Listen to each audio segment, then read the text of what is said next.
Ladies and gentlemen, a very good evening to one and all present here virtually for the valedictory ceremony of the University Law College Model United Nations Conference.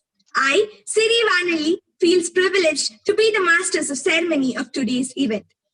More than ever before in human history, we share a common destiny. We can master it only if we face it together. And that, my friends, is why we have the United Nations. This quote is by Koili Asan. Keeping this in mind, in the 75th anniversary of its existence, ULC organized the first edition of virtual MUN conference. Let's begin the program by invoking the blessings of Almighty. I now invite Vidushi Divyashri with her saxophone for the invocation. Divyashri, over to you.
Thank you, Divyashri.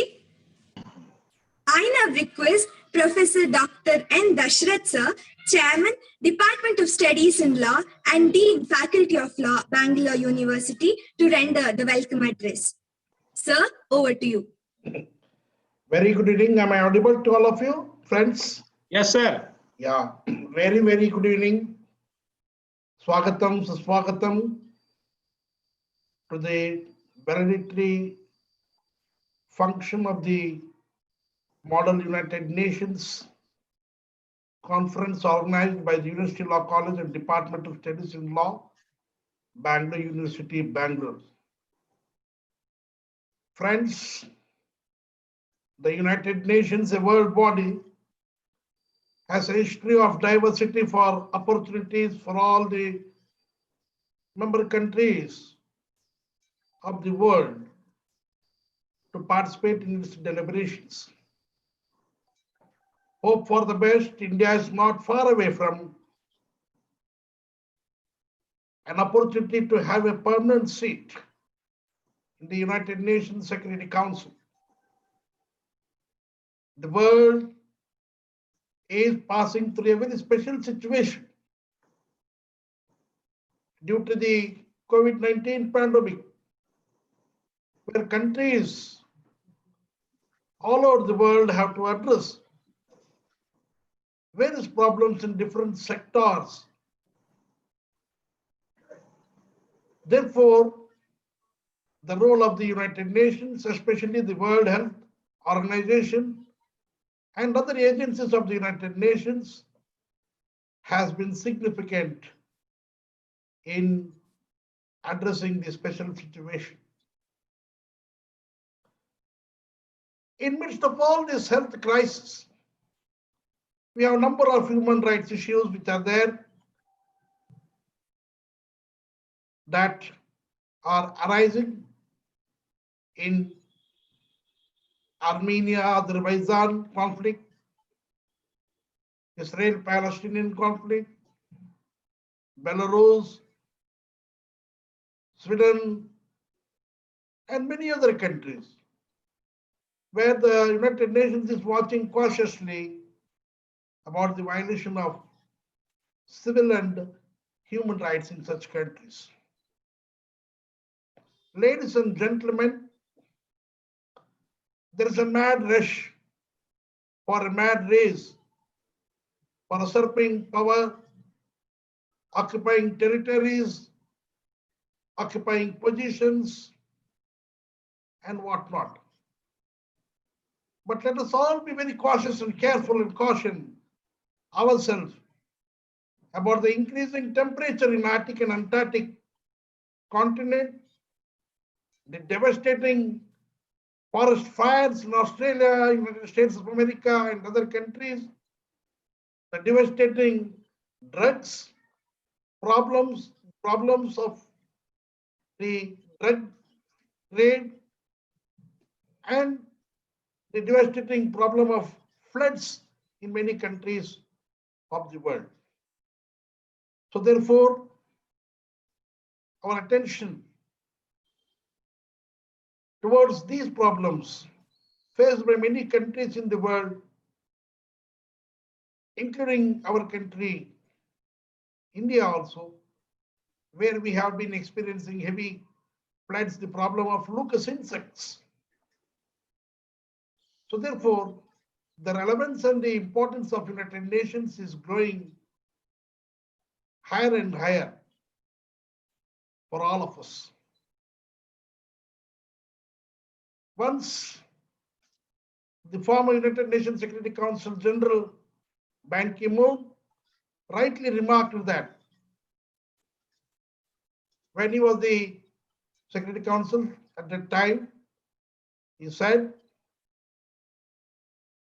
if ours will be the first generation that can eliminate poverty and the last generation that can bring in for a climate change, if not too late. Great Dalai Lama said once that a disciplined mind will lead to suffering, and a disciplined mind leads to happiness, and an undisciplined mind leads to suffering. So the youth who are the makers of this nation, great nation India, and many parts of the world in different countries, should be more and more caution to have a clean mind for happiness and be away from the mad rush and the mad race for achieving things. Face the life as it comes to you all. Everything will be all right, and we'll be very optimistic. To begin with this very historic event organized by University Law College and Department of Studies in Law, Bangalore University, it's a very unique event, I say, because for the first time in the history of our college and department, the Model United Nations has been organized. Deliberations that took place in different committees, UNDOC, UNHRC, UN DICET, and United Nations United Nations, International Press, UNHRC were very fruitful, meaningful. And it appears that we are in New York headquarters attending the UN session. So this event is the culmination of both the ideas of young mind of young students of our college and the enlightened faculty led by our Honorable Principal, Professor Suresh V. Nagavada,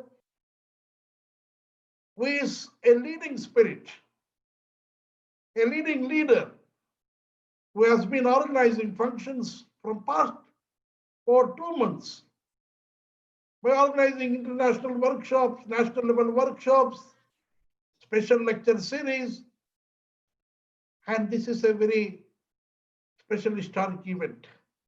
Earlier to this, my friend Gautam Chand and my classmate and Professor Sudesh agree that our University Law College was first to organize the model parliament, the model legislative assembly, and we had the opportunity to participate in the interstate model parliament competition where me and Gautam Chand were part of that competition as participants, and we had got the runners-up shield there. The event was judged by the Speaker of the Legislative Assembly and the Leader of the Opposition and other member of the Legislative Assembly. So therefore, this United Nations model United Nations event is a historical event for all of us. I am extremely happy that our University Law College and Department of Studies in Law has organized this event. On behalf of Bangalore University and on behalf of the University Law College and all the online virtual participants, I express a very warm welcome to a great scholar, a learned professional in the area of public international law, arbitration, and in the area of, most importantly, trade, investment and trade laws, dispute resolutions, and his vast experience as an advisor to many countries and his association with the SARC University, Asian University, established through the SARC. We are highly privileged, sir, for your very gracious presence. I extend warm welcome to Dr. Anirudh Rajput, Thank you. member United Nations International Law Commission and Public International Law. I extend a warm welcome to you, sir. Our Honorable Registrar, Madam K. Jyoti, IAS, is an experienced administrator. She too will be joining very shortly, since from her joining this university, she has taken all the steps to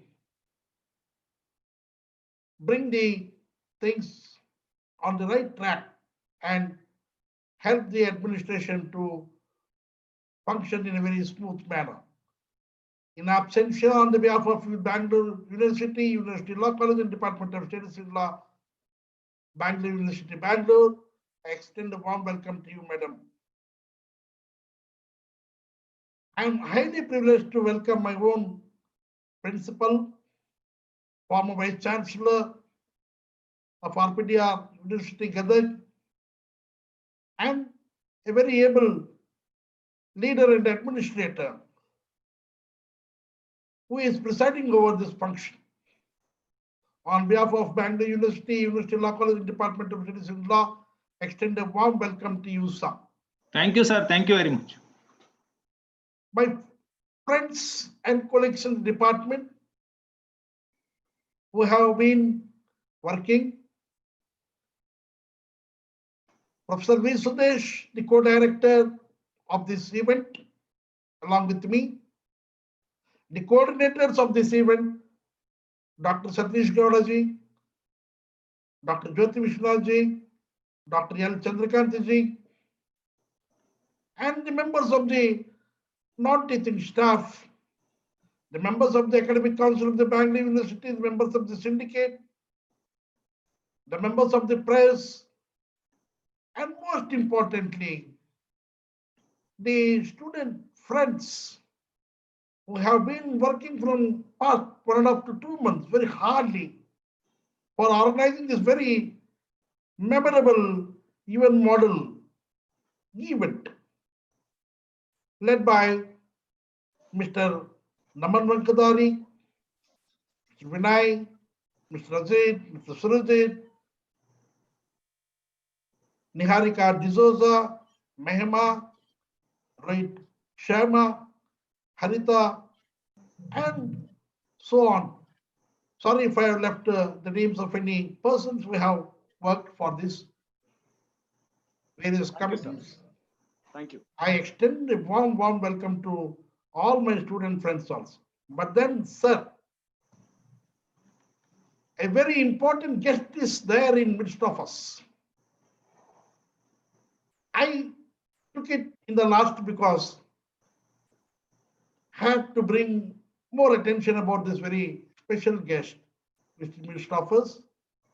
It is none other our honorable member of the Bar Council and the chairman of the Bar Council Academy. He held from the very first batch of the University Law College 5-year course that began in 1986. Right from the student days, he has been the president of the Students' Union, and he has been involved with a lot of social work, contributing immensely for the infrastructure of our college and for organizing the functions in one or the other way. A great friend of mine, Sri S.R. Gautam Chandji, who is a special guest and a guest of honor for this very historic event. I extend a very warm welcome on behalf of Bangalore University, University Law College and Department of Studies in Law, Bangalore University, Bangalore. At last, I conclude my welcome speech with Satyameva Jayate. Sir, Professor Puneet is there. In peace. And of course, I'm extremely sorry to mention my student and also my very great friend, Mr. Puneet. But for him, the chief guest of today's function is here in midst of us. I'm extremely sorry. Please don't feel otherwise, dear Puneet. Yeah. I, on behalf of Bangalore University, University Law College and Department of Studies in Law, extend a very warm welcome to my dear friend Puneet, who has worked very hard to come up in life and is a model for all of us to be as an associate professor in a very prestigious research Jawaharlal Nehru University, New Delhi. Jai Hind, Jai Karnataka. Thank you, sir. Thank you, sir. Thank you very much. On behalf of everyone present here, I heartily welcome you too, sir. Thank you. I now call upon Ms. Niharika D'Souza, Secretary General, University Law College, Model United Nations, to read out the MUN report. Thank you so much, Siri. A very good evening to one and all present here. On behalf of University Law College, Bangalore University, and the Secretariat of University Law College, Model United Nations, I would like to extend a heartfelt welcome to all the distinguished dignitaries, esteemed guests, academicians, participants, and all others present here for the valedictory ceremony of the University Law College, Model United Nations Conference. I, Niharika D'Souza, Secretary General of University Law College, Model UN, consider it a privilege to deliver the report of our Model UN. The first edition began in full swing on 2nd October 2020 with the inauguration ceremony, wherein several esteemed guests were invited to address the gathering, and they provided extremely insightful messages for all of us for this event.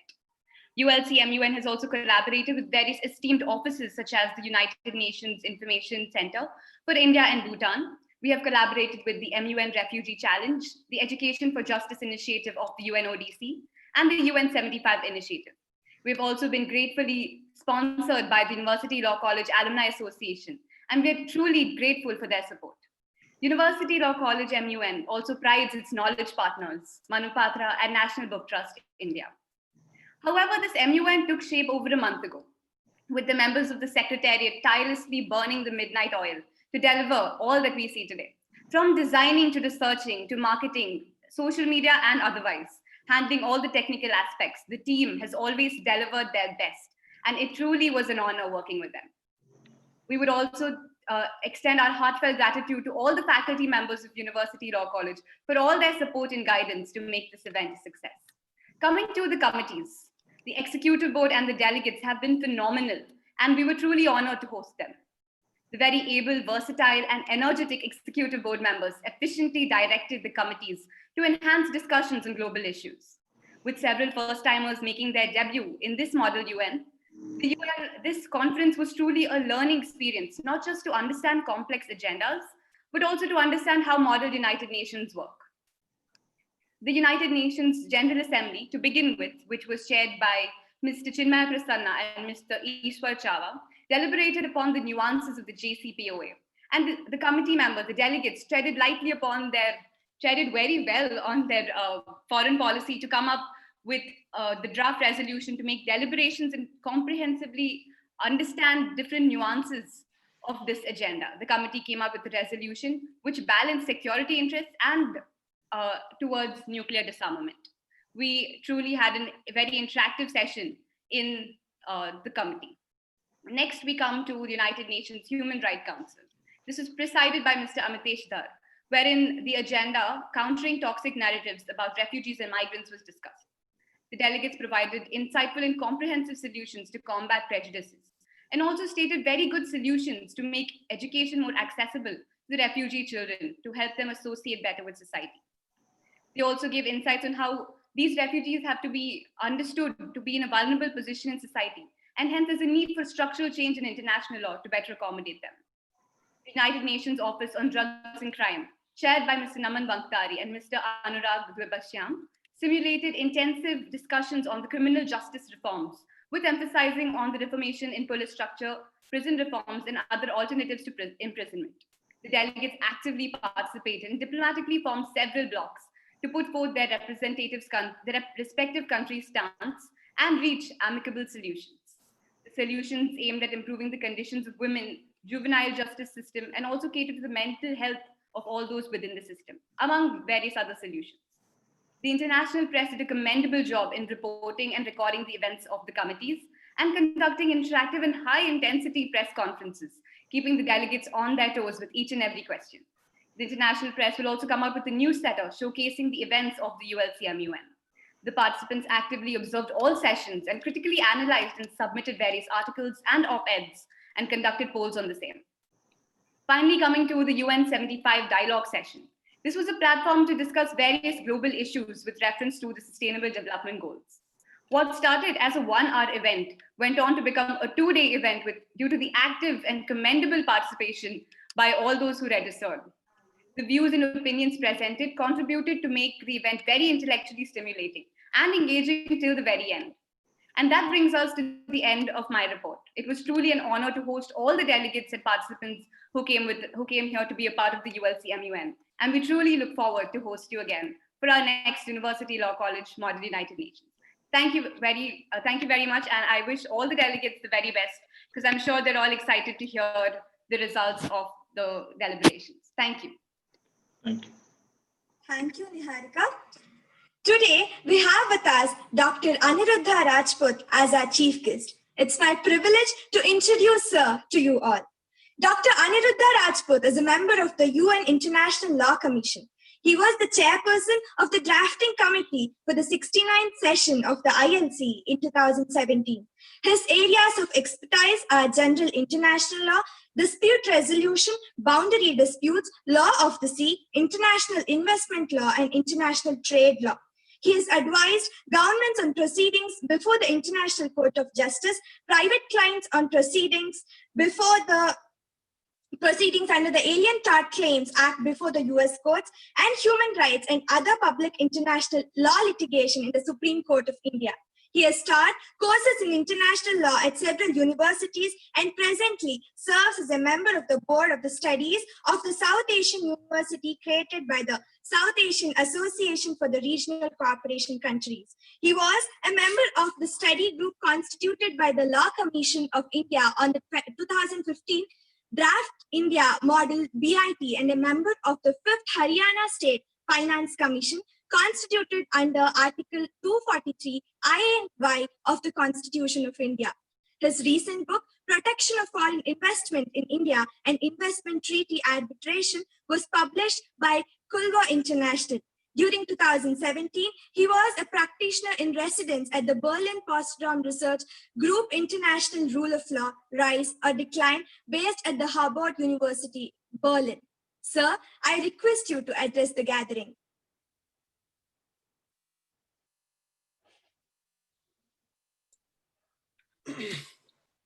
Thank you very much. First and foremost, I would like to begin by thanking the University Law College of the Bangalore University for extending this very kind invitation for me to be here. For me, it is indeed an honor to join an event which has been hosted by the University Law College, for the simple reason that not only that it is an institution which has produced several eminent legal minds or several eminent minds generally which have contributed to the society, to the country, and to the world, but also for its rich tradition. It could be certainly called one of the first generation law colleges which still exist in the country and shine very bright. I do myself feel proud to come from one such colleges. I come from ILS Law College, Pune, which was created much further back in 1925. But nevertheless, these old institutions carry a heritage, carry a culture, certain very important values, which are of importance not just to the present generation, but to the generations to come. I know there is a law school culture nowadays. I often funnily say I feel undereducated because I didn't go to any law school. I went to a law college. But just the name of the institution doesn't matter. What it offers to you, what you have to learn from there and make out of it is something what defines the institutions. After having expressed my thanks to the institutions, I should also express my gratitude to the individuals who decided to have me here. So I'm immensely grateful to Professor Nada Gaudar, who's the principal. Also grateful to Professor Dashrath, who gave such an interesting introduction to the whole event. I'm grateful to other faculty members, organizers, especially the student organizers who have put in a lot of effort to make this event to fruition. And of course, without whose support all this could not have happened, the university, the registrar, Advocate Gautam, and my very dear friend, Dr. Puneet. Description of Dr. Puneet was certainly apt. He is certainly a role model for anybody and everybody to learn from and develop from.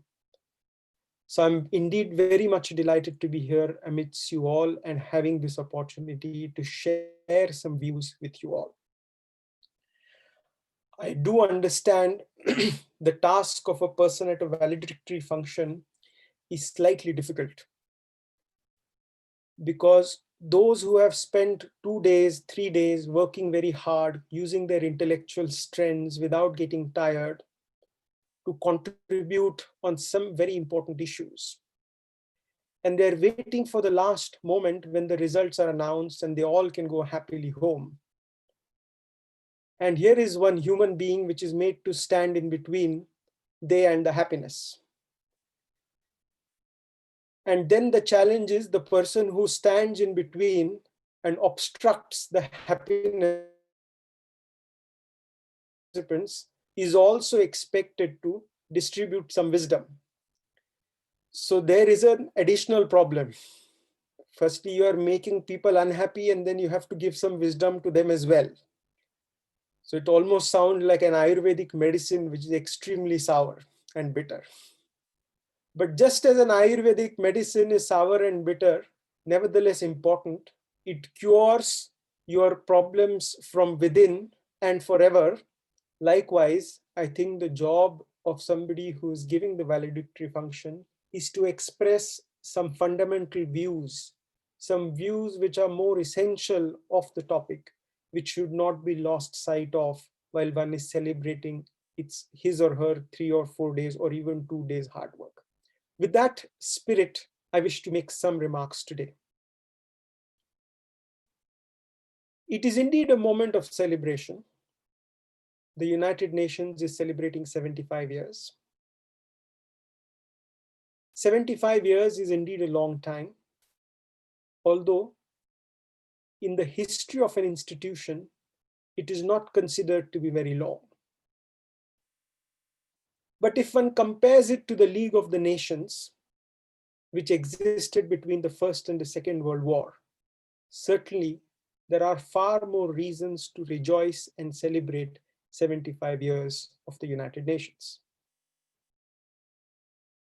But the difference between celebrating an anniversary of an individual and anniversary of an institution is that when we are celebrating the birthday of an individual or anniversary of an individual, we are only supposed to say good things. But when we sit to discuss, celebrate anniversary of an institution, it is very important not just to look at the bright sides, but also to look at the failings. The reason why it is important to look at the failings is it brings in a certain amount of reality to the discussion and analysis. They often say, the analogy of a half-filled glass, a glass which is half filled with water. People say, an optimist says, well, the glass is half full. The pessimist says, well, the glass is half empty. But a realist says, well, the glass is half full and the glass is half empty as well.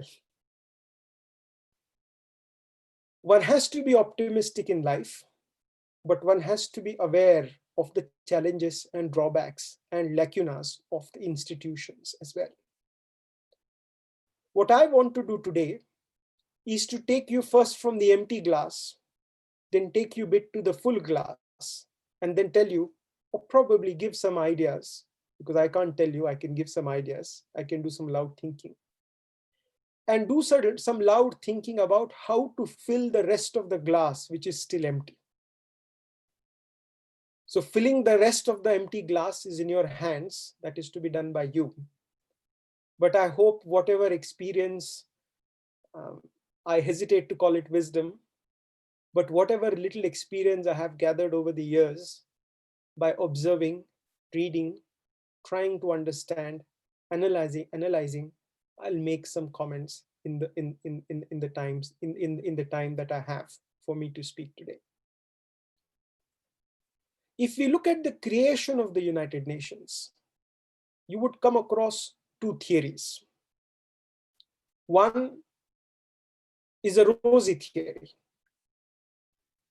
It is a theory of law. It's often a legal theory, enshrined in the Charter of the United Nations, for example. We, the peoples of the United Nations, wishing to save the world from the scourge of war, clearly showing that the United Nations was created because there was a war. The real reason for the creation was to make sure that countries don't fight with each other in the future. But who are these countries that were fighting? India was not involved in the fight. Indonesia was not involved in the fight. Qatar, Bahrain was not involved in the fight. Of course, people from these countries were forced to be a part of these fights because they didn't have an option. The European war, the Great European War, soon became the World War because at that time when the United Nations was created, there was no world because Europe was the world. In the eyes of international law, all the Asian countries, all the African countries did not exist. All that existed was Europe because all of us were slaves of the Europeans. It was in this backdrop, in the backdrop of European powers fighting with each other as to who should have a share of the world, happened the World War.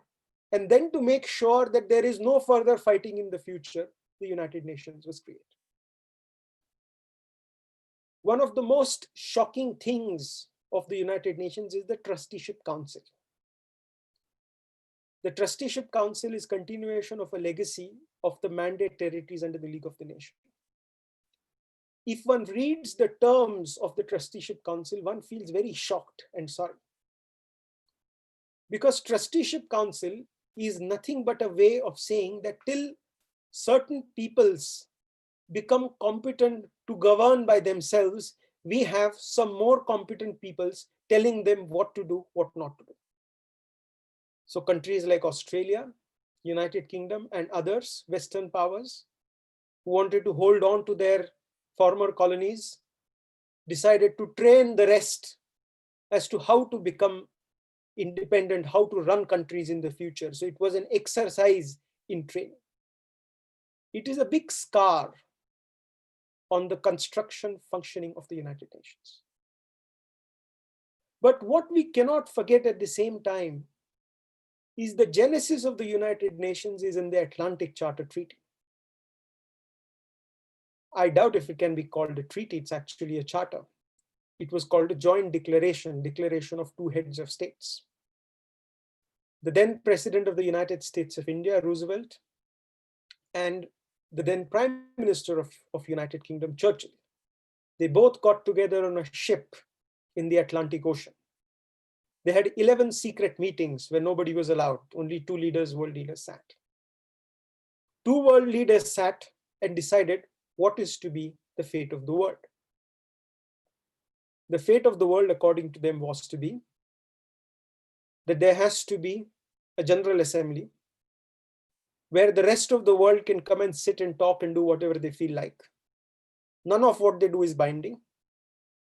But two of us and the others we choose who were with us on the winning side at the war will form the Security Council. Whatever we do will be the law, because a chapter 7 resolution is binding, but a resolution of the General Assembly is not binding. We sit together, make binding laws, and ensure that the whole world functions as we wish, or at least try to control the functioning of the world. So what we can't forget is that these are the seeds of creation of the institution. But does the story stop there? These were, of course, how it was created. And if we look at a lot of the functioning of the United Nations, we do some of the signs of these activities very visibly. To give you an example, which probably everybody must have read, is the leader of Jaish-e-Mohammed, a terrorist organization, which has committed innumerable heinous crimes, which are no less than crimes against humanity in India, killing civilians. That individual cannot be put in the terrorist list because there are vested interests of people in the Security Council. There are vested interests of certain states who hold the entire international community as a hostage. And that shows, although the United Nations Security Council is given a mandate to ensure there is international peace and security, it is necessary whenever any state is attacked, the United Nations Security Council has to step in and assist that state and stop that aggression. In the history of the United Nations, we have seen barely one instance where the United Nations actually passed, the Security Council passed a resolution asking a state to vacate, which was the case of occupation of Kuwait by Iraq. Apart from that, we see the Security Council folded hands, doing nothing. India has been screaming for last 30 years about terrorism, saying there are several individuals who are dying, please do something about it. The Security Council says, well, it's a domestic issue, you need to solve it yourself. You don't know how to run government. But when the same ISIS starts conducting terrorist attacks in France, after 9/11 terrorist attacks, suddenly United States of America wakes up, and suddenly the Security Council passes a resolution saying you can take actions, even against non-state actors. You can take action, and that's when actions were taken again against Afghanistan, and Taliban was removed. Regime change took place. So we do see that when vested interests come into play, suddenly Security Council comes in. Security Council passes a resolution on Ebola. So the Security Council wants to intervene when Ebola is spread. But when coronavirus spreads, the Security Council doesn't do anything. It says it's for states to resolve it by themselves. Why is all this? These questions need to be asked. And when we ask these questions, we realize that there are aspects of deep-seated national interests, deep-seated issues of self-interest of certain states, and particularly of members of the Security Council involved in the process. Therefore, when a country as big as India, second largest population, about to be the largest population, one of the largest economies in the world, I haven't checked the latest data, probably 4th or 5th at the moment, might be moving fast if things get normal, but we don't know when they'll get normal. This is a huge sea of people with aspiration, with strength, and has a consistent track record of contributing to the functioning of the United Nations in the form of largest contribution to UN peacekeeping, many other efforts in terms of fighting different diseases. The question now is, can and should such a nation be allowed to be a part of the Security Council or not? And this is the big question which now faces not just the United Nations, not just the international community. It raises a fundamental question about the credibility of the institution and credibility of the United Nations itself. Now, before I move to the positive sides, I want to show you what has changed in the whole structure. But maybe I think I've spoken too much about the bad things. Let me induce some positivity. Trust me, I don't want to spread hatred, negativity. You have just deliberated how to reduce hate speech. I wanted to show you the reality. It's always better to give a cold water bath so people wake up and don't stay in the world of fantasies and come to the world of reality. So I hope I've brought you to the world of realities. What we cannot forget is when Churchill and Roosevelt were sitting and deciding the future of the world, they had no idea that in coming times, the membership of the United Nations is going to get tripled. There were around 40 to 50, I forget the exact number, I think around 45 or 47 member states when the United Nations was created. All these were European states and certain Latin American states. But what we see thereafter, and we need to acknowledge, the credit goes to the United Nations, but not as an institution, but to the efforts of states who participate in the United Nations. And I feel proud that India was a leader in the process. India led the movement of decolonization. India said to the international community, along with other people, saying that this discriminatory system cannot function. And what we see is suddenly, over the next 20 years, almost 2/3 new members come into existence. The Africa becomes independent, several states from Asia become independent, and the membership of the United Nations drastically changes. And you see a situation where on the one hand, 5 permanent members of the United Nations Security Council trying to control the Security Council. And you see a multitude of states, around 150, 160, 170, now 193, a large number of states getting together in the General Assembly, trying to voice their concerns, trying to voice what they wish. And that is one of the greatest contributions of the United Nations, which we cannot forget. There were these resolutions of the permanent sovereignty over natural resources. The fight was simple. The fight was this: colonization had no other objective but to rid the countries of their wealth. If you read all these great so-called European scholars, Francis Bacon and XYZ, all these individuals tried to cloak their greed under the garb of saying, oh, we want to civilize the world. Of course, you wanted to civilize the world by looting it. In fact, I would recommend to all students to read the book, The Anarchy, written by William Dalrymple. I'm just reading it at the moment. It wakes you up. It wakes you up because when the East India Company was created in 1600, January of 1600, the directors of the company could not even speak proper English. If you look at the resolutions, they are full of grammatical errors. We should laugh at ourselves when we laugh at somebody for not having good English. We should start learning to appreciate his content rather than his ability to speak in English. It's a strange situation in India where we think a person is wise if he speaks in good English. Although I must admit, I often pass off as an intelligent person just by speaking good English or assuming to be speaking good English.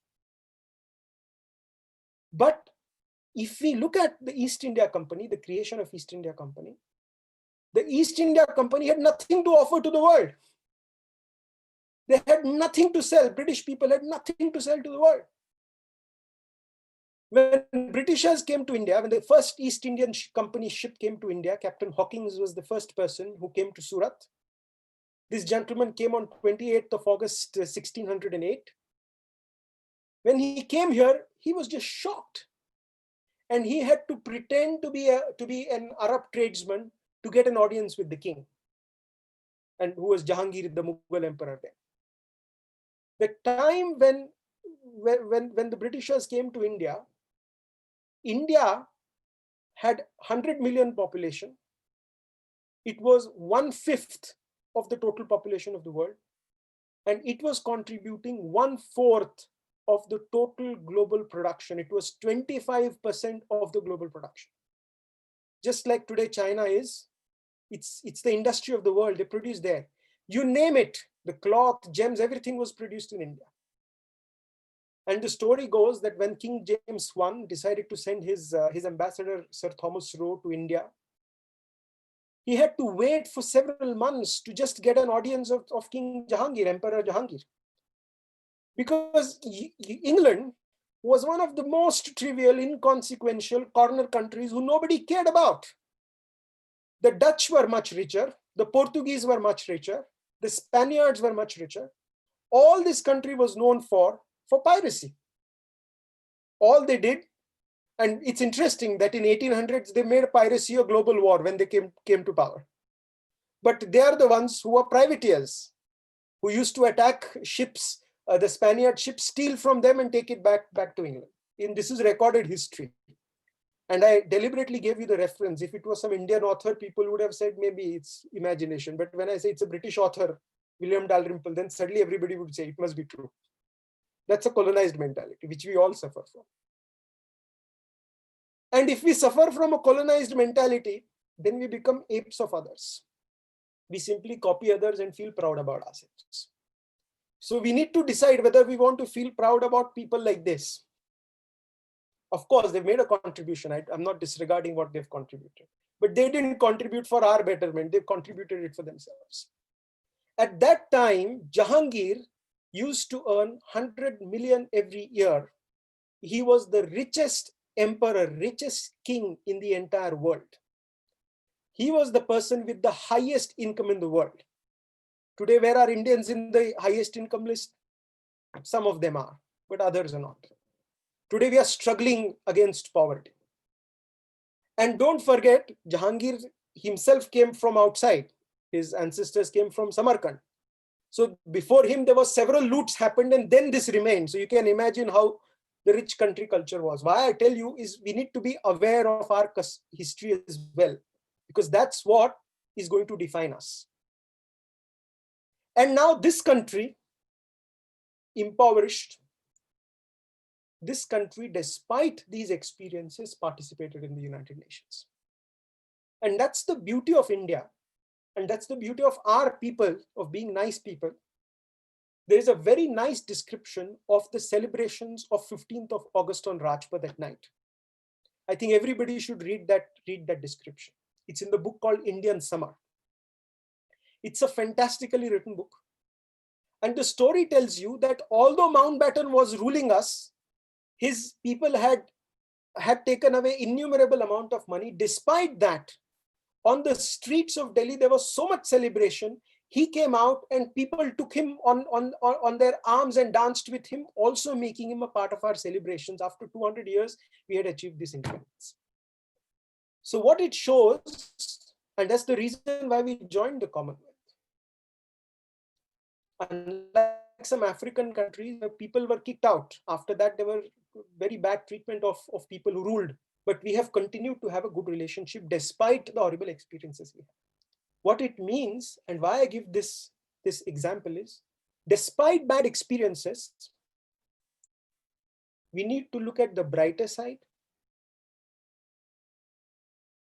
We see how we can constructively contribute to the international process.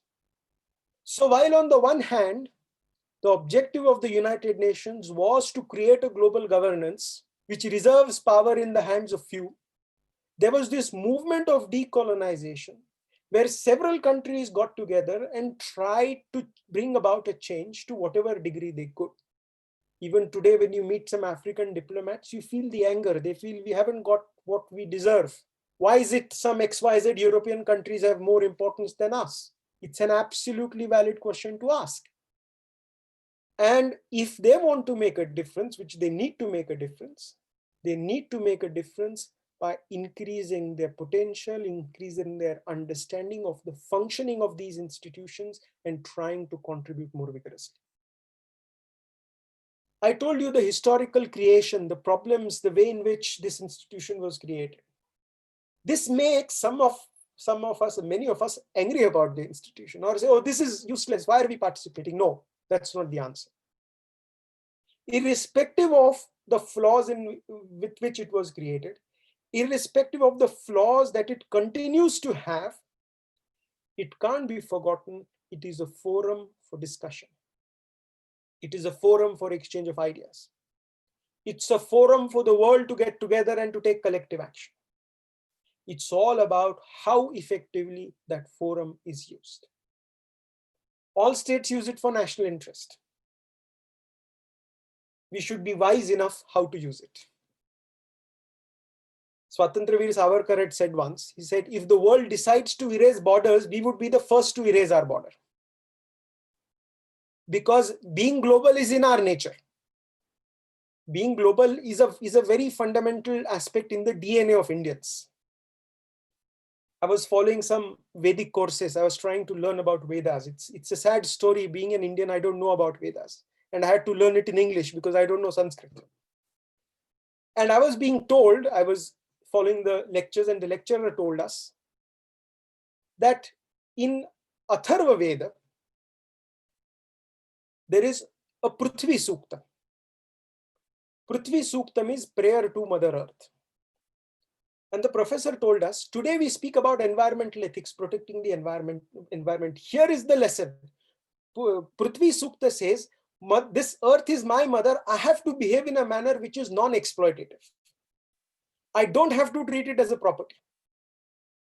The problems that we have today of environment are not because we are not doing enough to protect the environment. It's in our approach, the way we look at the environment.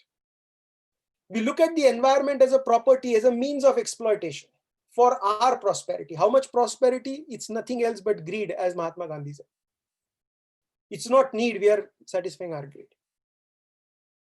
But what our ancestors said, it's very interesting in Atharva Veda, is the world is one family and make sure don't exploit it beyond what is necessary. And then they said, we pray to God, which is this God, Vishwe Devaha. Vishwa means world, the God of the world. This prayer to God of the world is nothing but our understanding of globalization. There is a lot of difference between the way we think WTO was not created for any great laudable purpose. WTO was created to make sure that the market restrictions in other countries are removed. Western countries do well. Now, when the WTO is being used by Asian countries and African countries, now the Western countries are running away. The reason why Obama administration stopped the appointment of members of the appellate body was because they realized that the system is not functioning in their favor. And the same thing has been continued in the current administration. So when we think of law, when we think of international diplomacy, when we think of international organizations, we cannot simply think in vacuum. We cannot simply think in rosy ideas. We have to be aware of the realities in which they function. We have to be aware of the challenges in which they function. And we have to ask ourselves, if we want to participate in them, are we sufficiently qualified? Have we learned the tricks of the trade to participate in the process? And I think the University Law College deserves absolute congratulations for having organized such an event. This is an opportunity where you all can see how diplomacy functions, how stubborn the other person can be, how soft you have to be, how nice you have to be in order to try to persuade and get your point through. It is trying to make a compromise. I have noticed there's another problem with us. I also have that problem often. We are very stubborn. We say, this is what we want, that's it. If you don't give us, we are not going to participate. It doesn't function like a cricket match in our lane, where we say, if you don't give me batting, I'm going home. If you go home, then others will play and you won't get batting also, you won't get bowling also. You have to do bowling also, fielding also, then you get batting. Likewise, in the international scenario, you have to participate. You may not get what you want, but you should try your best to protect your interests to the maximum possible. And how do you do that? And for us, I'm assuming most of you would be lawyers, if not some background of international relations. You would do that with the skill that is called the craftsmanship of words. You have to be able to play around with words. You should be able to know the intensity of the words that you are using. You have to know what impact those words are going to create. And today's language is English. You have to master it. If you don't want to be taken for a ride, you need to know what a word means, in which context, how to use it, how not to use it. The world is changing. For those who still think world is not changing, they are in a misconception. The world is changing. The world is drastically changing. And the COVID crisis has brought some very fundamental fault lines, very fundamental shakings into the world. The entire paradigm of global politics is going to massively change in the next 5 years. It is going to change as never before. And things have always changed like that. United Kingdom was never expecting to give away its colonies. UK always thought it's the Great Britain. They call themselves great. They're always going to rule the world forever. But no, they went down. In their place came America. Americans thought it's just us now. At the end of the Cold War, when the Berlin Wall fell down, Americans announced to the world, here is the future and the future is America. What happened? George Bush did excessive wars, threw away all its money. Now during Obama administration, they lost whatever influence they had in Middle East. Now neither do they have money, nor do they have influence. And of course, they have influence, but which is rapidly waning. And their friends and colleagues in Europe are asking, is America anymore the leader of the free world? These questions are being asked. The vanguards who hold the key to the world politics are changing. And please always keep in mind, there are no fixed realities in the world. The then residents of India in 1600 thought, we are so powerful, we are so rich, we are so well. See where they've reached today. Likewise, those who are where today should not forget they can spring back, they can go upwards, they can achieve that great nation and the great culture tradition which it had. And when these shifts are happening, the paradigm shift is happening, the world is looking towards two sets of countries. Everybody knows there are two competitors to grab the cup. It's either the Chinese or the Indians. The difference between Chinese is they have been preparing for it, because their structure is like that. There's no scope for individual views. Everybody has to abide by the government. Everybody does what the government says. Doesn't matter whether you like it or not. It's a communist system based on left-wing principles. They have built constructively, they've built a country, very beautiful country they've built, and it built in a very short time, amazingly short time. You might, when you look around it towards India, yes, one might say, oh, it's so sad. I often say in Pune, for example, we had a very beautiful river when we were kids. It's very bad now. I'm sure same in Bangalore or whichever city you are in. But I went to China 6 years back, and there was similar dirty place. When I went last year, before Corona began, everything was transformed. It was looking like Singapore. And this is not like Shanghai or big cities. This is some corner cities of the country. They can do it, but they do it by destroying freedom of individuals. This country can never survive without freedom of individuals. Freedom of individuals, freedom of thought, freedom of conscience, freedom of deciding which God to worship, freedom of deciding what job to do is in our DNA. Nobody can ever compromise that. But we have to ask ourselves, are we disciplined enough? Are we preparing ourselves for taking the mantle which the world wants to hand over to us? The world wants us to lead. Are we ready to lead? We don't know about the government. We can't speak for the government. We can speak about ourselves. We need to ask ourselves, when you wake up in the morning, when you stand in the mirror, ask yourself, are you ready? The world wants India to lead. You are a constituent of India, or you are a constituent of Nepal. You are a constituent of any South Asian country. You are a constituent of Africa. Are you ready to lead the world? And if the answer from inside comes yes, you should feel proud. But yes should not be an arrogant yes. There has to be humility as well, because that's the beauty of this culture. And that's very important. I often feel it feels sad. We feel too proud to copy others. That's a colonized mentality where we feel somebody else is superior and we are inferior. When you treat yourself to be inferior, you lost the game already. I have to tell you one very interesting anecdote. When I was in Berlin, my very dear friend, who was very kind to invite me, he took me to a social event.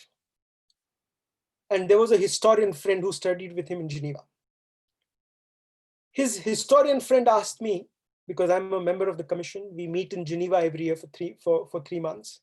He asked me, do you not feel a bit colonial that you still have to come all the way to Geneva in a European country to discuss about international law? I said, not at all, because it's so warm in my country in summer. It gives me a nice break, nice international travel, relax on the lake. It's in fact the Europeans who should feel sad that they don't get to travel. They have to just go back to their home every weekend. My friend immediately turned to me and said, I'm very glad to see you don't suffer from a colonized mentality. We need to feel free from within. And this freedom from within can only come if we understand our history, culture, tradition. We need to know that. We need to know where we come from. If you don't know where you come from, where will you go? If you're just going to be another English-speaking Britisher, American, Westerner, what's the point? Why does the UN need you? UN is a place of diversity. You as Indians, or you as Nepali, you as whichever country should be able to bring something from your country. If not, then what's the point of having you? Therefore, you have to ask yourself, have you put yourself deep into the culture, tradition, history of where you come from? And please understand, India is a complicated country. It's one of the most complex countries in the world. Nobody can understand, except those who have lived here and are patient enough. You have to be very patient to understand this country. I have always said, and I often come across young people, I feel very sad, even my times, when people used to ask them, oh, can you speak any other language from English? You say, oh no, we just speak English. We just don't know any other language. I would say I feel sad to hear that. Go to Europe, go and talk to a French person in English. He'll just kick you out. Of course, it shouldn't be that extreme. But if you don't have pride about your country, if you don't have pride about your language, how can you ever have pride about something else? You should watch these Hindi movies, Bollywood movies, जैसे जो अपनों का नहीं हुआ वो परायों का क्या होगा? Which means the one who is not of his own people, how can he be of somebody else? Therefore, you as an individual, the society that you belong to, the country that you belong to, and the world that you belong to are all aligned and are all sequential. You can't ignore anything in between and jump to the last. That it doesn't work like that. There has to be a perfect symmetry. There has to be no extremism, neither your nationalist extremism. You should not feel from a sense of superiority, we are the best, everybody is. No, that's not what it should be. But you should acknowledge where you come from. You should be aware where you come from. I feel proud. I was explaining before the event that I come from north of India. My ancestors were involved in the 1857 revolt, but I was born and brought up in Maharashtra. And I am more Marathi Manus than as Marathi Manus as everybody in Maharashtra is. Does that make me less of an Indian? Definitely not. Does that make me less of an internationalist? Definitely not. So two things that you all should always ask yourself, because you need to equip yourself for the world. First is know about your culture, where you come from, know about your local culture, know about your national culture. Then you can tell the world what it is about. And the second most important thing is know languages. Language is a tool of communication. It's a method for conveying views. It's a method for conveying feelings. If you don't know languages, then you are of no use. And if you only know English, then you are certainly not of much use. You need to know English. It is necessary. But you should know your national, regional language, and you should know one international language. I feel very proud. I speak, Hindi is my mother tongue. Marathi is my regional tongue, but I feel more proud about my Marathi, of course, as much as my Hindi. And of course, English, which I have learned. And I made an effort to learn French. I still don't know it very well, but I'm still making an effort. As you go in the world is going to try to speak in different languages. And see the beauty. Learn any international language. Learn Spanish. There are more Spanish-speaking people in the world. Learn Mandarin. There's no harm. Learn Portuguese. There's no harm. There's so many languages. Choose one international language, because when you learn that international language, it will expose you to a foreign culture. It will let you know how people in that culture think. And at times also let you know more about your own culture. I have to say, I started knowing about my culture very late in life. It's a bit sad, but nevertheless, better late than never. But the reason why I was more persuaded to know about my culture is because when I saw other cultures, when I saw the grammar in French, I said, well, maybe there's something more interesting in Sanskrit. And that's how you become a better human being. You'll become great diplomats, you'll become great lawyers, you'll become great corporate lawyers, you'll become great politicians. Whatever you become, you're of course going to be great. But don't forget, ultimately you are human beings. And if you are good human beings, everything is going to fall in place. I have spoken a lot. I think I have exceeded way beyond the time that was allotted to me. But there's a last point which I want to make, and I want to end on that note. And that I'm reminded of Swami Vivekananda. The reason why I'm reminded of him is when he went to Chicago in the World Conference of Religions more than 120, 130 years back. India was colonized. India was laughed at, not like today. Today, India is a big country. Nobody dares to laugh on India. Then it was laughed at. Despite those situations, he went there and spoke eloquently about the great culture, the great traditions, and won the hearts of the world with just one sentence by calling the world, my dear American brothers and sisters. My brothers and What sisters. shook the people was the emotion that he brought in. And the emotion was not a marketing tool, was not an artificial marketing experience. It came from the heart. It came from the culture. The culture he comes from, the culture you, I come from, that culture teaches us. Anybody, everybody is your brother and sister, family member, Vasudhaiva Kutumbakam, world is one family. We have to respect anybody, everybody, respect their views, respect their differences, try to find common ground, move forward. That's what United Nations ought to be. It may be a place of bad political dirty spot, but as we rise, we have to make sure that despite its fallings, we do bring into it this spirit. Of course, there's national interest, it will always be there, but despite that, trying to find a common language, common basis, and to end on the note that Swami Vivekananda, his favorite verse from the Upanishads, is Uttishtata Jagrata Prapya Varani Bodhata. Uttishtata, wake up. Stand up, wake, Jagrata, wake up. I hope I have woken you up by telling you the history of the United Nations. Be awake, be alert, stand up and go achieve your goal. You have to decide what your goal is. It's individual choice. In India, we don't have this trusting. In the ancient cultures, we never had trusting. Everybody had freedom to choose.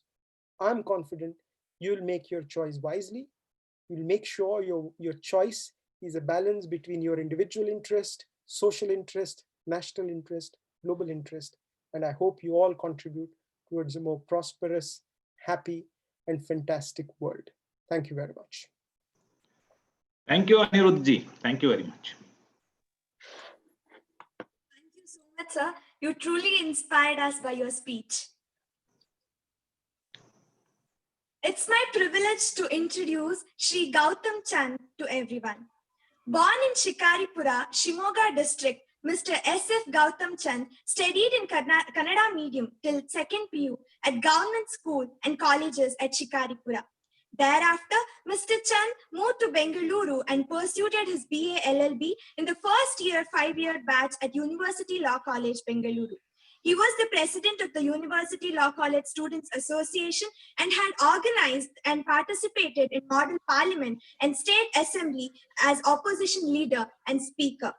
He was associated with various public movements, including Gokak Chalwali, Raita Chalwali, and the Mandal movement. Mr. Gautam Chand, enrolled in the year 1992 as an advocate, started his independent practice on the civil side. Over the years, Mr. Gautam Chand has grown exponentially, having a team of over 15 advocates working under him at his firm, Gautam Associates. Mr. Gautam Chand has been serving as the president of the ULC Alumni Association since 2015 and is a member of the Karnataka State Bar Council and is also the president of Karnataka State Bar Council Law Academy. Sir, I request you to address the gathering. Thank you so much.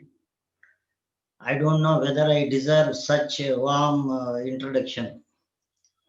Elrigu namaskara. Good evening, one and all. I am really overwhelmed and inspired by the speech of Dr. Aniruddha Rajput, member United Nations International Law Commission. If there were to be any discretion with me, today I would have said, please allot more time to him, and I don't want to speak. I just want to listen, listen, and listen. He has made us understand what the legacy of India is. We should be proud of our legacy. See, it's a complex country. India is a complex country. He explained it very well.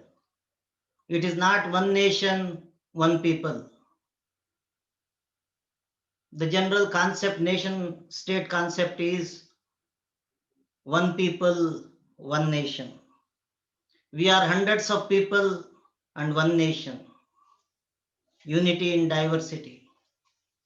Without much elaborating on that, once again, thanking Mr. Aniruddha Rajput to enlighten me and to make me think on different angles of Indian history, I would like to thank the organizers for inviting me to this function. Let me formally begin. Distinguished Chief Guest, Dr. Aniruddha Rajput, Member, United Nations International Law Commission, Srimati Jyoti, Registrar, Bangalore University, Professor Dr. Suresh V. Nadagoudar, Principal, University Law College, Professor Dr. Dashrath, Chairman and Dean, Department of Law, Bangalore University, Professor Dr. V. Sudesh, former Principal of ULC, Chairman and Dean, Faculty of Law, Professor Satish Gowda, other professors, teaching and non-teaching staff, leaders of the Students Association, secretariats, participants, and all other friends. It is indeed an honor and a privilege to be part of the valedictory function of this two-day Model United Nations Conference organized by my alma mater, University Law College. ULC has been organizing parliament sessions, model parliament sessions, as well as Model United Nations conferences and model assemblies. Dr. V.B. Kutino, the founder of 5 years law course in Bangalore University, would conduct the model parliament and model legislative assembly during our days and encouraged students to actively participate.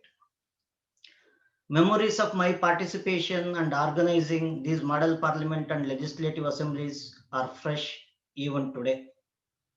I may forget an argument which I did just a month ago before any court, but my words and speech as opposition leader and as speaker of legislative assembly are fresh in my memory even today. According to me, the college days are golden days in everyone's life. As students, it is easy to call a spade a spade. But as we grow, our response becomes measured, careful, and diplomatic. There is nothing wrong in it. All our actions, reactions, and responses must be measured, diplomatic, and matured, that too when we represent our country in United Nations or before other countries. These model conferences are necessary to train young budding leaders, students, to understand these nuances. The exposure which I received on account of participating in model parliament and model assemblies have immensely helped me in building leadership qualities and also understanding parliamentary system of democracy. It's a fact that students of today will be the leaders of tomorrow. Therefore, it is all the more necessary that students learn the nitty-gritties of interstate and international relationships. Students must learn to navigate opposition, to negotiate, and to overcome conflicting opinions. As a leader, one must know when to raise voice and when to maintain silence, when to openly support and when to stay in the background. These essential skills cannot be taught in a classroom, and these mock sessions provide students with first-hand experiences that go a long way.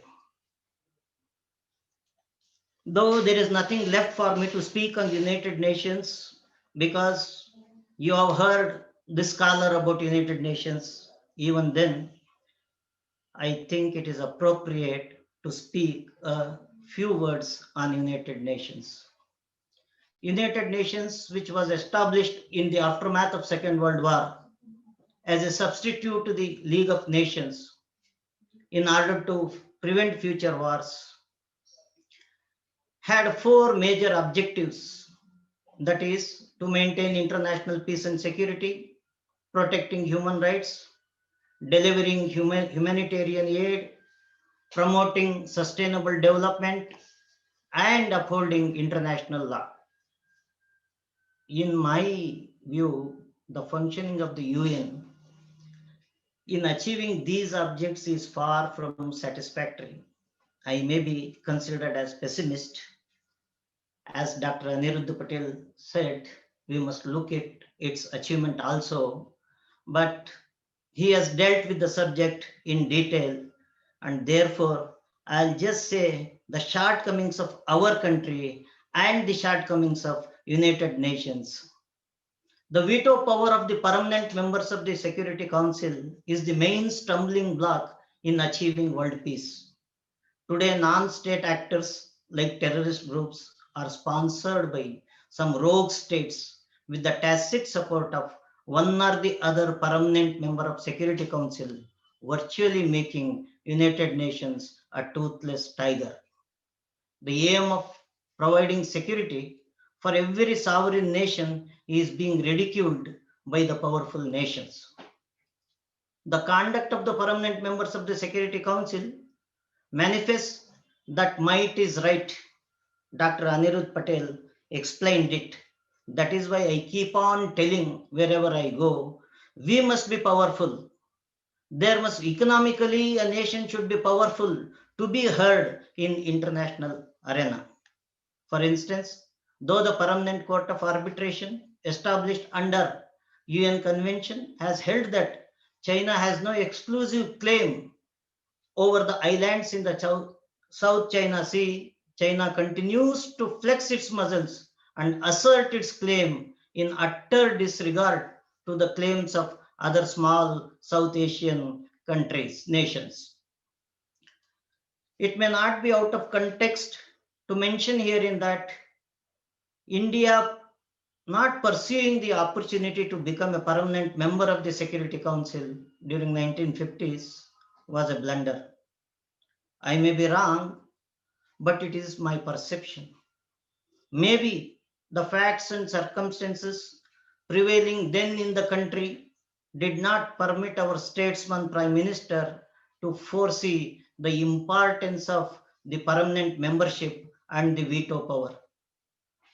Though the United Nations has played a major role with respect to human rights, poverty, and to some extent on environmental issues, its role and impact on global peace and security is only on paper.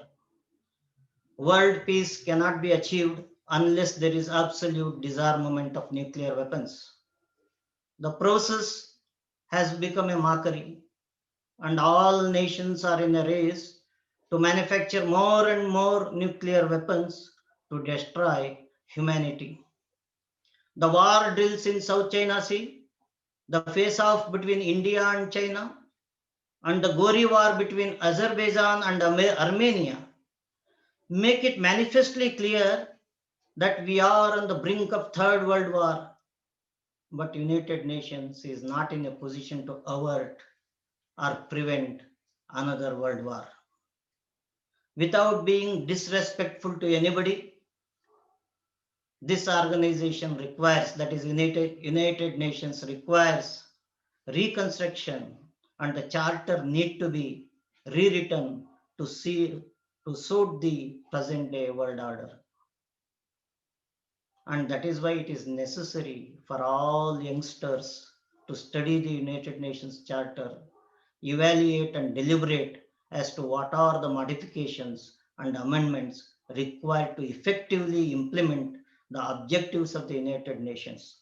The Committee of Nations need to relook into all these aspects.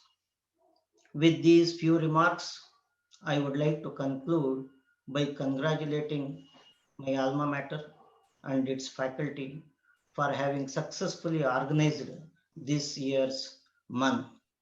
And more particularly, I must congratulate the student leader and secretariat of the students for organizing in this COVID period in such a short span of time. I really congratulate the team of students once again. I also take this opportunity as the President of Alumni Association of University Law College to pledge our continued support in all constructive activities of our alma mater. I wish all the participants good luck in all their future endeavors, and I thank the organizers for giving me an opportunity to express my views and to listen to Dr. Anirudh Rajput. Thank you. Jai Hind, Jai Karnataka. Thank you. Thank you, sir. Thank you, sir. Your words gave us more strength to work harder in organizing such events further. I now request Professor Dr. Suresh V. Nadagowda, sir, Principal, University Law College, to give the presidential remarks. Sir, over to you. Thank you, Shri. Good evening, everyone. Respected Chief Guest of the Valedictory Program, Dr. Anirudh Rajput. Respected guest on the occasion, our own President of University Law College Alumni Association, Sri Gautam Chandji. In fact, our Madam Registrar could not take part due to unavoidable circumstances. And esteemed colleagues who are co-directors, Professor V. Sudesh, former principal, Professor N. Dashrath, present chairman and dean faculty of law, coordinators of the program, Dr. N. Satish Gowda, Dr. Jyoti Vishwanath, Dr. Chandrakanti, respected invitees, and my esteemed friend, Professor Puneet, and all our dear students and delegates from different parts of the country and even abroad. Indeed, Dr. Anirudh Rajput and Sri Gautam Chand spoke so well, so clearly. Their presentations were crystal clear, and they have left no job for me. In fact, Dr.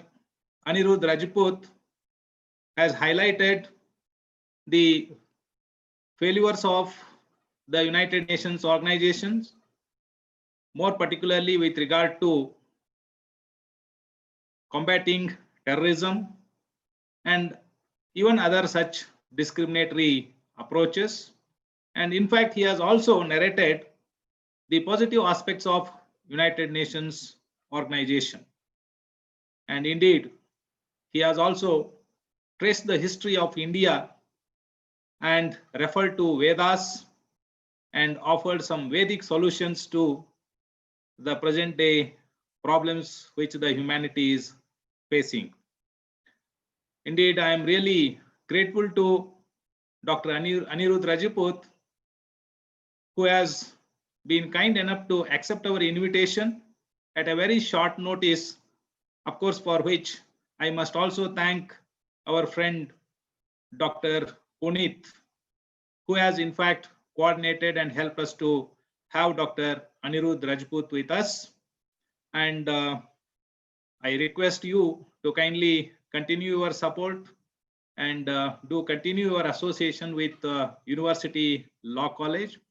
And I thank you on behalf of all the faculty members and all our students for participating and delivering a very scholarly and informative valedictory address.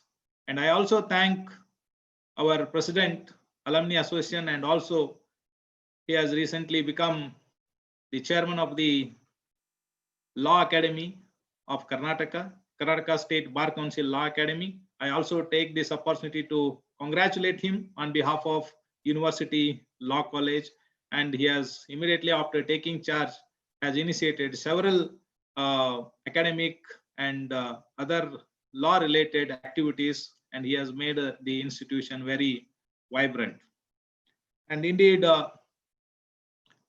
I must also thank the Vice Chancellor, who has been kind enough to extend all his support, and also the Registrar and all our university administration, and all of my esteemed colleagues who have been kind enough to extend all their support and guidance for organization of series of programs, particularly during this COVID, be it international virtual seminars or webinars, or even we have started recently the ULC special lecture series, inviting eminent legal luminaries, advocates to address our students every week. And indeed, the credit of organizing this event in a very systematic manner goes to our very vibrant students, very enthusiastic and dynamic students, more particularly Mr. Naman, who is our outgoing batch student. Thank you, and sir. Ajit, Niharika, then Vinay, and so many others. In fact, many have involved and they have worked very effectively for organization of this particular activity. And indeed, we have been also able to associate with many international and national level organizations in organization of this particular activity, be it Education for Justice, UN Information Center for India and Bhutan, of course, University Law College Alumni Association. As I have already mentioned in the inaugural program, we have a very exemplary and very proactive alumni association. University Law College is in fact very proud and indeed fortunate to have such a alumni association, more particularly a very dynamic and proactive president and also general secretary, who is none other than our own friend, Professor Sudesh. So when we requested the president to help us to sponsor some prizes, as in the conventional university system, even to take sanction for the prizes, we need to go through a lot of procedure and audit and all that. So he has happily accepted. And when we even requested him to spare the Alumni Association Zoom ID, he has been very magnanimous in saying that it is your Zoom ID, you can use it anytime, and it is for the benefit of the alma mater. I'm really very grateful to you, sir, for this kind gesture. And indeed, to say about the deliberations and discussions which have taken place continuously in the yesterday as well as today, I'm really very much happy.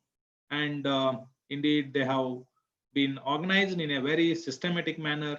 And in fact, I had an opportunity to visit all the committees, as we have 4 committees pertaining to discussions related to various issues like disarmament and international security, criminal justice reforms under the UNODC committee.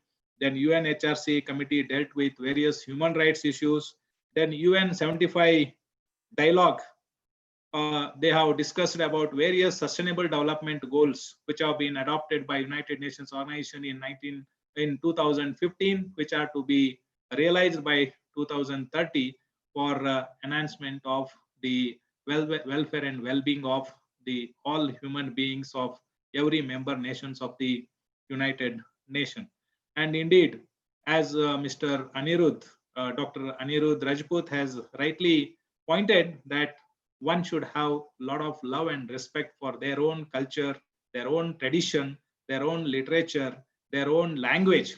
So indeed, in this UN model conference, we have respected our culture, we have respected our language, and particularly in this UN 75 dialogue, sustainable development dialogues, 2 students of our college and 1 student from National College Bangalore have participated very effectively and presented their views in Kannada only. Okay, so it's really a great opportunity for both the students from rural side, students who have studied in Kannada medium. So that in United Nations model conference is not only meant for the English speaking students or the so-called convent students. Here we have an opportunity for everyone to participate, debate and deliberate. And indeed, I was feeling that when we were in law college, of course, Gautam Chandji and our professor Sudesh Dashrath, they were fortunate. At least they had an opportunity to organize and participate in mock parliaments, legislative assemblies, and all that. But in Dharwad, where I studied, so during my studying in ULC Dharwad, we never had such opportunity to even organize or to participate in the mock parliaments and all. So by participating in this, I myself felt that I am educated. Okay, so indeed I requested all our students to very actively participate, and indeed, of course, since it is a first UN model conference which has been organized by us, I think if all our faculty members agree, and our alumni association, as Gautam Chandi has promised his continuous support, alumni support, so we can make this also as an annual feature here in after, as we have been organizing our national moot court competition every year. I think it is the 24th or 25th year we have been very successfully organizing, and ULC national moot court competition is considered to be one of the most prestigious moot competitions. And in fact, we have many ideas to be realized, and with the kind cooperation and support of all our faculty members, our alumni association, all our friends like Mr. Puneet, and as I have already specially thanked him for all his help and cooperation for organization of various activities in the college. And of course, with this, I once again thank all of you and all our students who have really worked very hard, who have made all relentless efforts to make this endeavor a very successful one. If at all we consider it as a successful event, I owe majority of success of this event to our faculty members, our students, and our alumni association. Thank you very much. Thank you, sir. Thank you very much. It was a pleasure. Thank you. Most awaited moment of this whole event. And now I yield the floor to the executive board committee members to read the committee reports and announce the awards. To begin with, I request the United Nations General Assembly, Disarmament and International Security co-chairpersons Chinmay Prasanna and Ishwar Chava to take over.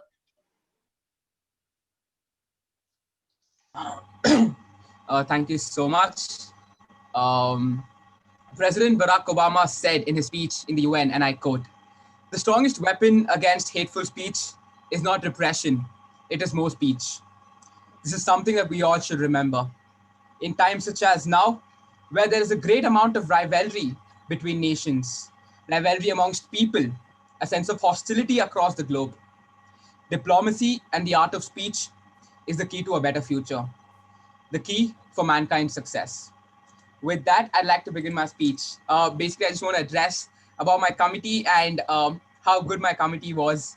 Ishwar also concurs with me when I say that, committee that was the smallest in number, we had like 12 delegates, but all the 12 of them spoke, and all of them spoke at every given opportunity.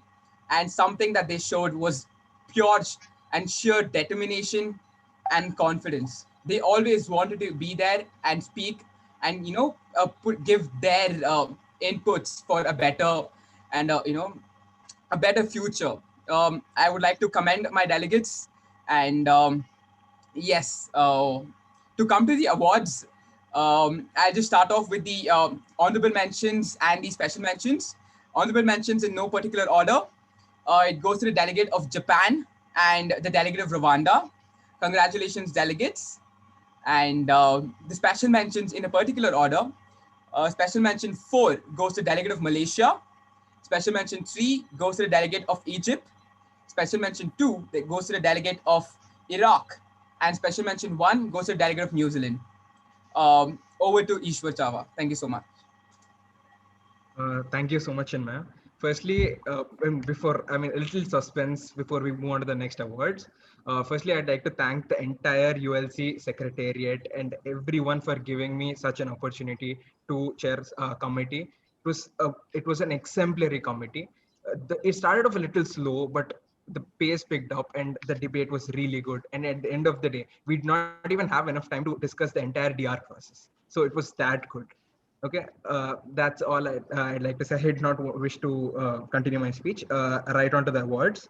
The high commendations in no particular order go to the delegate of Ukraine and the delegate of Italy. Congratulations, delegates. And finally, the most awaited award, the best delegate, goes to the delegate of USA. Congrats, delegate. With that, Also, I'd like to give it back to Chinmay. Yes, thank you so much, Ishwar. At this point, I'd just like to give my thank yous as well. So I'd like to thank ULC, Model United Nations, for having us here. It was an amazing opportunity for us, and it was our pleasure being here. I'd like to thank the management and the secretariat for organizing a phenomenal conference. Professor Suresh Sir, Satyajit, Niharika, and every other secretariat member that were involved in this. And my mentor, Naman Vankadari, a man who can be described as an epitome of knowledge and humility, a legend in the shortest sense that we can call him. And also, I'd like to thank Ishwar for being an amazing EB and my fellow delegates. Thank you so much. And I just want to end with the words of Ban Ki-moon, the former Secretary General. He said, "Let me commend you all in the most rapid ascent possible in the diplomatic services. You entered this conference as delegates, and you have left as ambassadors. Thank you so much." Thank you, Chinmay. Thank you. Congratulations to the award winners. And the delegate of USA, you have the opportunity to speak for a few minutes. Thank you. Delegate. Yeah, thank you so much. I would just like to appreciate the executive board as they had been so cooperative and so patient with us. I don't have anything else to say. I mean, it was one of the best experiences I've had, and it was an honor being a part of the committee because I've learned so much.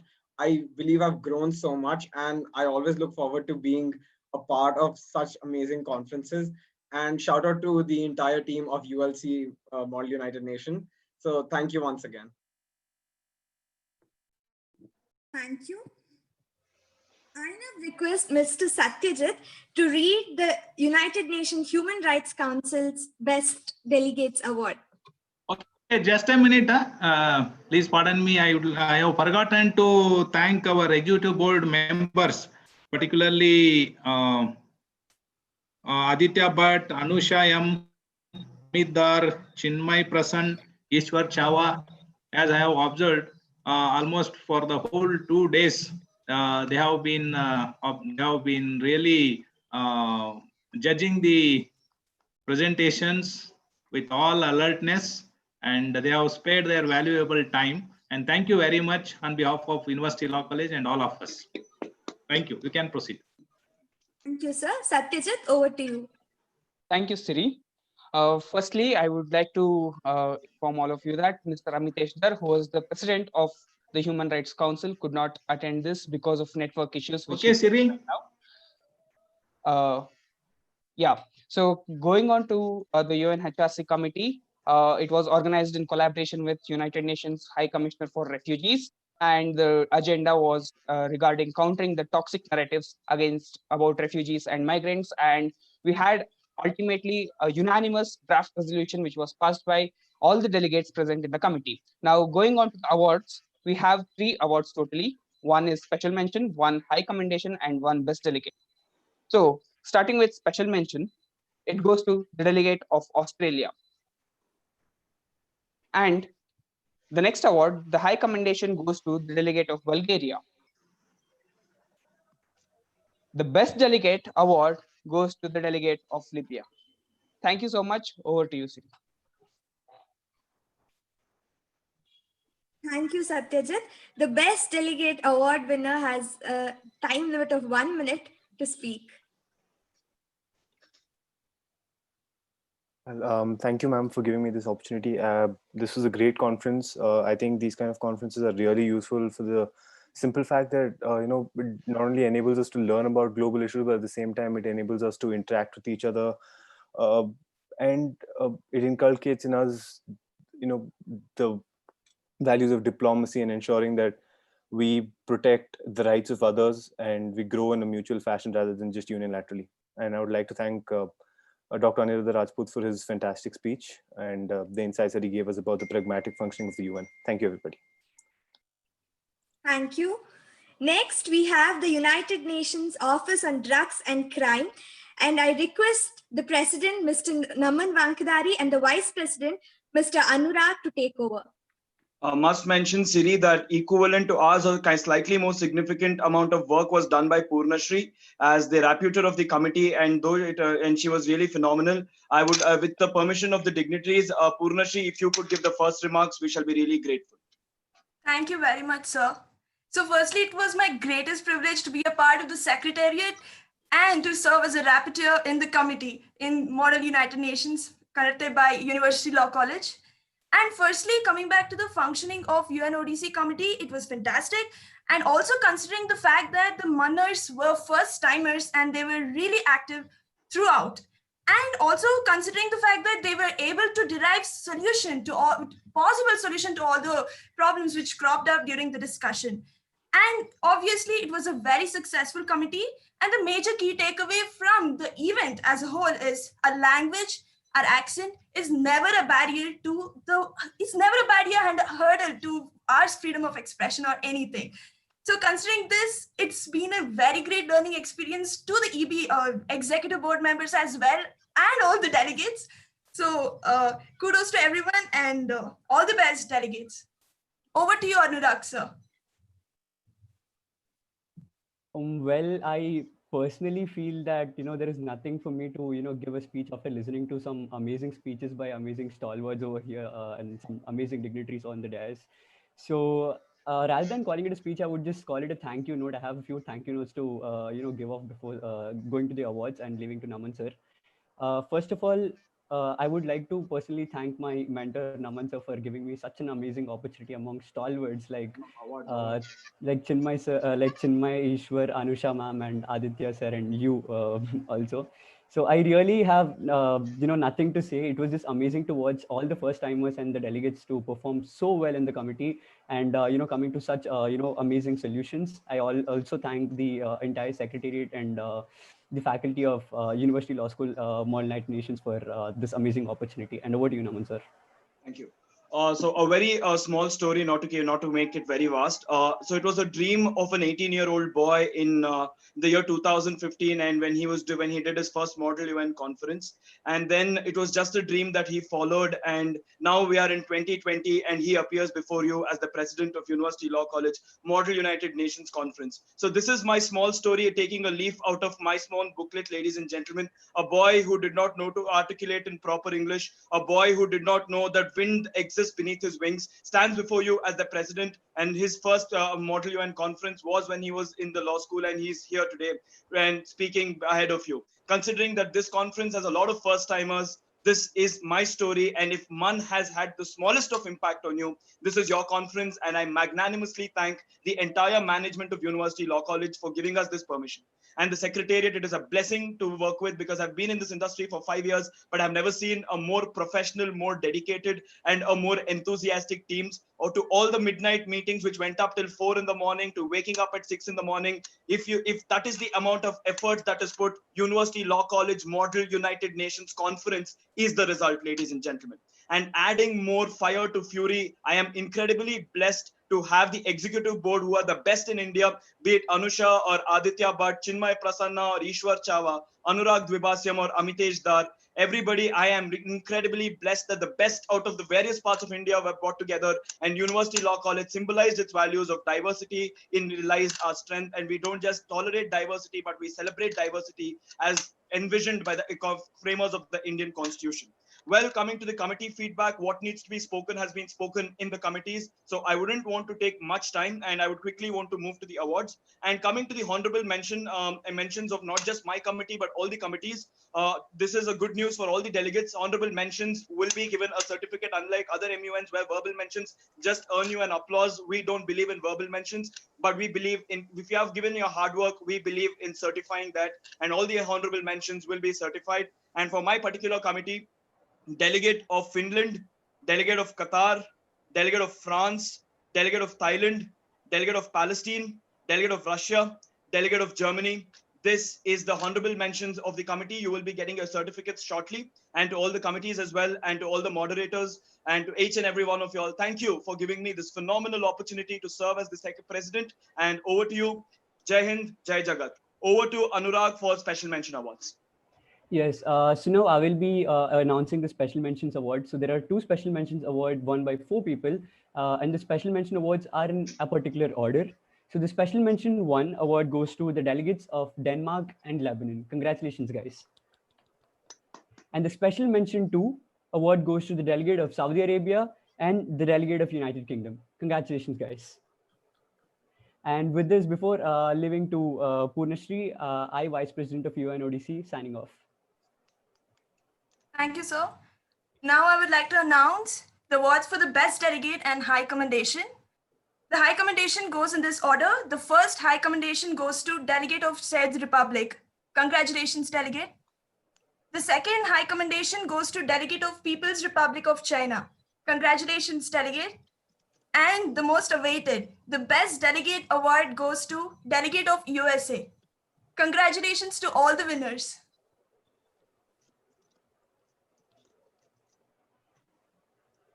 Thank you. And kudos to you, Naman, for proving that again and again that dreams do come through continuous efforts. And I now yield the floor for the delegate of USA for 1 minute to give the speech.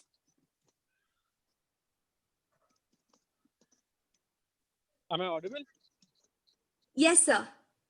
Thank you. I just like to thank everyone. The executive board has been splendid. The team has been splendid. Everything has been so smooth. It has been a good learning experience, and kudos to everyone, the management, everyone from University Law College, everyone who's on this call. Thank you so very much.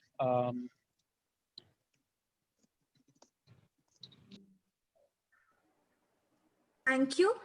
Next, we have the UN 75 dialogue. I request the moderators to take over.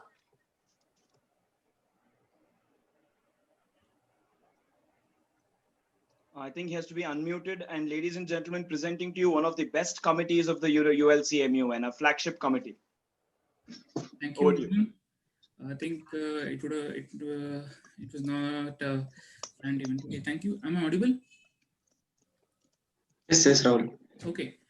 So the UN 75, the way it was planned, it was supposed to finish in 1 hour, but somehow by God's grace, I think it's a blessing in disguise. It happened to run for 2 days. So I think I would like to thank the management and all the secretariat members and Naman especially. We stayed up till 3 in the night to decide the agendas, and I think all that hard work paid off in the 2 days. I think the committee was phenomenal, and the people, many first timers, were very well researched, and I think we could not believe that they were first timers. And especially to 2 or 3 delegates who were speaking in Kannada, they were not afraid to speak in Kannada. They were not afraid to express their opinion in Kannada. I think they never felt a sense of inferiority that they were speaking in Kannada. I think they bravely spoke in Kannada and very well spoken in Kannada. So I would like to thank University Law College principal and all the faculty for making this from a discussion hour to a 2-day committee. So thank you all. Now I would yield the floor to Vineet and Anaha, who are moderators of this event, to announce the awards. So thank you all. Jai Hind, Jai Karnataka. Thank you, Rahul. Good evening to everyone here. Without much ado, I'll just go into the awards. Since we are a committee, we now have honorable mentions, special mentions, high commendation, and a best delegate award. I'll be going from the honorable mention to the special mention, and Anaha will be dealing with the high commendation and best delegate. The honorable mentions in this particular order go to Meghna Manoj, Vasant Kumar, Kushala K, Ranjita M, and the special mentions go to Sharath Malavalli and Vinuta BS in that particular order. Over to you, Anaha, to deal with the other awards. Thank you so much, Vineet. Without much ado, I would like to go on to the High Commendation Award, which goes to Preksha Botra. Congratulations, Preksha. And the Best Delegation Award goes to Shruti Avinash. Congratulations, Shruti. I would like to thank the principal, the faculty, all the staff, and every single secretariat member present here for this wonderful opportunity. Thank you very much. Congratulations to all the winners. Thank you. I now yield the floor to Shruti to speak for 1 minute. Thank you so much. At the outset, I'm very, very grateful and honored to be here today. I believe that the University Law College, MUN, was a splendid success. And the best part is we all had a takeaway at the end of the day. For every delegate that was present there, every single one learned something because of the research of the other delegates. And I think it was very successful considering that there were people speaking in 2 languages and there were no barriers present because there was a translator and there was willingness and receptiveness among the delegates. And I think in terms of execution, I'm very grateful to the moderators and the executors of the program. And I will forever remember this experience. Thank you so much. I am very honored to be here. Thank you, Shruti. I now yield the floor to the International Press Editor-in-Chief, Mr. Aditya Bhatt, and Head of the International Press, Ms. Anusha. I think Anusha needs to be muted, yeah. Thank you so much.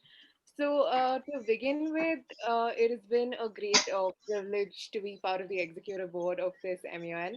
And I think the first edition was a splendid success. So congratulations to the secretariat, the organizing committee, and all the faculty members, the entire fraternity of ULC Model United Nations for pulling off such a wonderful conference. And it is, first of all, Naman, I think I commend your efforts because you've always been a constant source of inspiration and support to all of us on this executive board. And I think I speak for everybody here. And so cutting short my speech, I think it was great to be part of the international press, firstly, because it was a lot of first timers and I really hope we could deliver as much as we promised. And I hope they really had a learning experience. And I just hope we created more new members of the international press. It was a difficult endeavor because teaching somebody how to MUN and how to write is a challenge in itself. But at the outset, it was a wonderful experience and I couldn't be more grateful. So thank you, everybody. And I hope you've had a great experience here. Over to you, Aditya, for the awards. Thank you, Anusha. So before moving on to the awards, I would again like to thank Naman and the Secretariat for giving me the honor of being a part of this conference. Like, thank you, Naman. Thank you so much. Thank you, the ULC of the management of ULC for also giving us an honor of being here, and congratulations on pulling off such an amazing conference. Again, the best part of the conference and being a part of the International Press Corps, I would like to say that I have never seen so many first-timers be so enthusiastic about international press. And the one thing which we loved a lot was like they were ready to learn. Like the passion to learn things was the best thing, and it made us like these 2 days worth of committee sessions and those extra sessions and discussion time. Everything was worth the wait because we saw people who were ready to learn, and so it gives us immense pleasure to announce the awards because we have never been more prouder of being the members of the international press and leading the team of such an amazing reporters. So we have 3 awards. The special mention goes to Dyuti. The high commendation goes to Rohit Katta, and the best reporter goes to Rachna. Congratulations, guys. Congratulations. And to all the ones who are here, who are attending the valedictory ceremony, I would like to say that these reporters have worked, they have sat behind the desk and tirelessly just typed articles and worked just to make sure that they can prepare a nice letter which everyone from every corner of ULC can read. So do have a look at it. Please spend 5 minutes of your time to have a look at it, and let's appreciate all the work that these individuals, these amazingly talented individuals have done. Thank you, ULC, for joining us. Thank you, Naman sir, for also having us. And it was an honor having such an amazing executive board with me and being a part of this executive board with Anusha Mascarenas as well. Thank you all. Thank you so much. Thank you. I request Rachana to speak for a minute. Thank you very much. I'm really honored and thankful for this recognition. I would really like to thank the editor-in-chief and the head of the Committee of International Press, because they guided us and they were very kind and patient in dealing with us when we had doubts. So kudos to them and the entire organizing committee behind this month. So thank you guys, and it was a great opportunity and a learning experience. Thank you, Rachana. I now request our principal, Dr. Suresh V. Nadagowda, sir, to announce the institutional award. Over to you, sir. Okay, thank you. I'm very happy to make the announcement of the institutional award. Institutional award goes to BMS College of Law, Bengaluru. Congratulations to you all. Am I audible? Yes, sir. Yes. Okay. Yeah. Best Delegation Award goes to BMS College of Law, Bengaluru. Are the participants present? Participants, are you here, or Head Delegate Shreya or Faculty Coordinator Manohar Bhatt sir? Either of them, are you guys here? Or anybody from the BMS? Yes, can UK, if Shreya is here, if Shreya could be unmuted quickly. Okay. So congratulations to the team and the college. Thank you. They're given the option to unmute themselves. Thank you. Hello. My greetings to the principal of ULC. Am I audible, sir? Yes, ma'am. Yes, ma'am. Yeah.